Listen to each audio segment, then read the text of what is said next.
El año 2014 fue un año turbulento. En los primeros meses se dieron manifestaciones estudiantiles que fueron salvajemente reprimidas por el régimen de Nicolás Maduro. Un capitán de la Guardia Nacional se negó a reprimir y fue preso. Fue detenido el 3 de abril de ese año. Recién ha salido en libertad, más de 5 años después. Se trata del capitán de la Guardia Nacional, Carlos Nieto Quintero. Conversemos con el capitán Nieto Quintero. Carlos, muchas gracias por concedernos estos minutos en conexión. Gracias a ti, César, y saludos a toda tu audiencia. ¿Qué ocurrió en los primeros meses del 2014? ¿Dónde estabas tú? Bueno, César, te comento que en ese momento, cuando suceden los hechos del 2014, que fue el hecho denominado la Operación Jericó, esa investigación se basó en torno a una reunión que sucedió en Maracay, donde se reunieron un grupo de oficiales de la Fuerza Aérea, según me entero por el juicio, fijando posición, conversando sobre las irregularidades que estaban ocurriendo dentro de la Fuerza Armada. A dicha reunión yo no asistí porque yo me encontraba fuera del país en ese momento. Todo eso quedó demostrado durante el juicio. Te comento, César, que mi situación en ese momento, mi persecución y por el cual me implica en ese caso es porque he sido un militar idealista, respetuoso de la Constitución, y cuando tú asumes ese tipo de posiciones, te generan persecuciones por parte de los cuerpos de seguridad y me involucran en ese caso desconociendo qué era lo que estaba sucediendo. ¿Por qué en realidad te detienen entonces, si tú no estabas al tanto de eso? Bueno, a mí me detienen, me inventan. Acuérdate que una de las formas extraconstitucionales de desaparecer a las personas ahorita en Venezuela es sometiéndolo a juicio, sometiéndolo a proceso específicamente en la jurisdicción penal militar, te desaparecen. Creo que mi posición desde que fui subteniente, una posición idealista, apegados a valores y principios, me generaron caminos difíciles y por ende me les convertí en una piedra en el zapato. Quisieron ellos involucrarme en este caso, donde efectivamente estuvo el capitán Caguaripano en esa reunión, según lo que establecieron en el juicio, y él era mi gran amigo. Pero a esa reunión yo no asistí en ningún momento. De por sí, me implican en ese caso por un REIN de inteligencia que hace la Dirección de Contrainteligencia Militar, donde informaban que yo traía una información en mi cerebro fuera del país, desde afuera hacia el país. Información que por supuesto nunca apareció.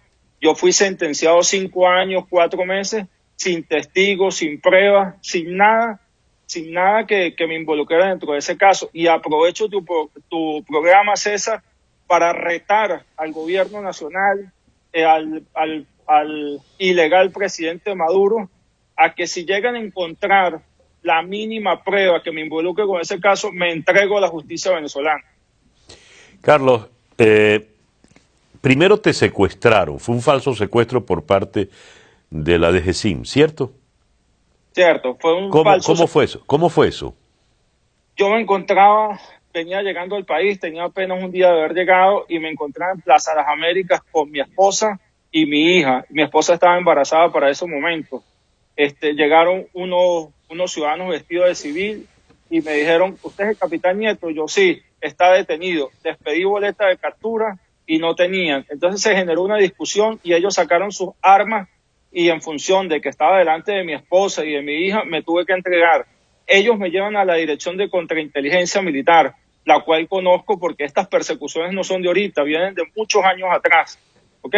Cuando llego a la Dirección de Contrainteligencia Militar, me dejan 1 hora abajo en los sótanos de ellos, en un estacionamiento que ellos tienen, y de repente aparece un compañero mío, que era el jefe de capturas especiales, un compañero mío de la Armada, el capitán de corbeta Gómez Lares, que era el jefe de capturas especiales en ese momento, y me dice, mire, capitán, como si no me reconociera, pero eran los compañeros en la escuela básica. Me dice, mire, capitán, prepárese que a partir de esto no es una detención, esto es un secuestro. y me sacaron 48 horas a torturarme en unos centros de tortura que ellos tienen cerca de La Mariposa. Te comento que yo tuve la oportunidad de identificar a todos los torturadores, los cuales están denunciados en la Fiscalía 86. Por supuesto, ante este régimen, esa fiscalía no hizo nada, ocultó pruebas, todo eso estaba grabado en los videos del centro comercial. Y bueno, sus consecuencias vendrán en su momento. El capitán Caguaripano, amigo tuyo, como lo acabas de confesar, ha sido salvajemente torturado. La gente que ha podido coincidir con él en los sitios de detención, en las celdas, habla de esas torturas salvajes. ¿Ocurrió algo parecido contigo? ¿Qué tipo de tortura te aplicaron? Bueno, te comento, César, me pusieron corrientes en varias partes del cuerpo, me colocaron la bolsa, me bajaban los pantalones insinuando que me iban a violar, y me apagaron cigarros en las piernas, todo eso en un centro de tortura, el cual reconocí porque tuve la oportunidad de fugarme por un lapso de periodo como de 1 minuto y observé, es como un comando militar, pero no tiene ningún tipo de insignia. De por sí, cuando yo voy saliendo ya para saltar una pared, me salieron todos los militares detrás mío. Al mando se encontraba un teniente. Que no eran los torturadores, eran como los custodios de ese sitio. ¿Y quiénes eran los torturadores? Tú dices que los tenías identificados. ¿Eran oficiales?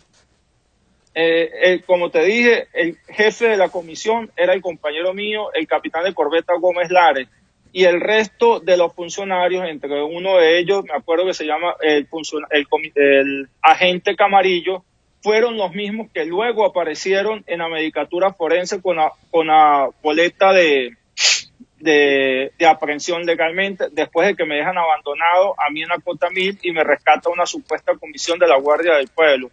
¿Qué es lo que pasa, César? Que yo trabajé en unidades de inteligencia, específicamente en grupos antiextorsión y secuestro, y aprendí que en esas situaciones había que ver detalles como pulseras, zapatos, y eso me permitió que cuando me hacen la captura formal, identificar cuáles fueron los funcionarios que participaron en mi tortura y en mi secuestro.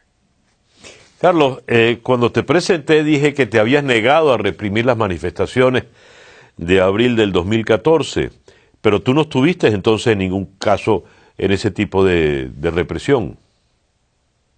Estuve anteriormente en todos esos casos, pero ¿qué es lo que pasa? Yo nunca asistía a ese tipo de comisiones porque por el hecho de ser un oficial idealista, un oficial claro de mis principios y creyente del derecho deliberante, siempre fijé posiciones ante mis superiores cuando me establecían órdenes arbitrarias. Y siempre estuve claro, César, de que la Guardia Nacional se debía al pueblo venezolano y lo menos que podíamos hacer era reprimir ante ese derecho y esa libertad que tiene el pueblo de reclamar todos esos derechos que constitucionalmente le pertenecen. Carlos, ¿cuál es tu estatus en este momento? ¿Eres todavía un oficial activo o estás en condición de retiro? Yo estoy en condición de retiro, pero te comento, César, que antes del 2014 se presentó una situación administrativa por la cual buscaron la excusa de expulsarme. Eso lo llevé a la sala administrativa, la cual se ganó ese caso y estamos en la situación de volver a la fuerza. Y vamos a volver para participar en la reconstrucción del país. De por sí te comento y te adelanto, César, de que aquí los oficiales en el exilio y todos estos oficiales que hemos sido presos políticos ya estamos organizados y es un proyecto, no es un proyecto, es un hecho la presentación de la estructura organizacional de los militares que estamos en el exilio, de los militares que fuimos presos políticos para ponernos a la orden del presidente Guaidó en lo que arranque la transición y la reconstrucción del país. Una última pregunta, ¿en qué condición se encuentra la Guardia Nacional Bolivariana a la fecha de hoy bajo el comando del general Fabián Sabarce? Se encuentra en una situación muy mala. Mi lucha siempre fue por rescatar lo que llaman la columna vertebral de la institución, como es la obediencia, el respeto y la subordinación. principios que han sido totalmente quebrados, partiendo simplemente del actual comandante general, el general Sabarce, un general que viene de 5 años haber comandado allá en Puerto Cabello, que conocemos los niveles de corrupción a los cuales fue sometido, un general que violando todo tipo de preceptos institucionales se ha prestado al juego político del gobierno, y eso está concientizado la gran oficialidad de la Guardia Nacional. Carlos, muchas gracias pues por concedernos estos minutos en conexión. Seguro, gracias a ti, César, y tenga presente, César, y es un mensaje a todo el país de que aquí estamos ya siendo parte o integrando esa llama de esperanza que pronto va a incendiar de libertad a Venezuela. Y por favor, te pido, César, a través de tu programa, me le mande un saludo muy especial a todos los presos políticos, ¿okay? Que se sientan orgullosos de ser la punta de lanza de la lucha por la libertad en este momento histórico que será recordado como la más grande lucha que ha tenido nuestro país por conseguir su libertad. Bien, ya ustedes lo vieron y lo escucharon. El capitán, ya en condición de retiro de la Guardia Nacional Bolivariana, Carlos Nieto Quintero, recién puesto en libertad, está ahora en el exilio, luego de más de 5 años preso.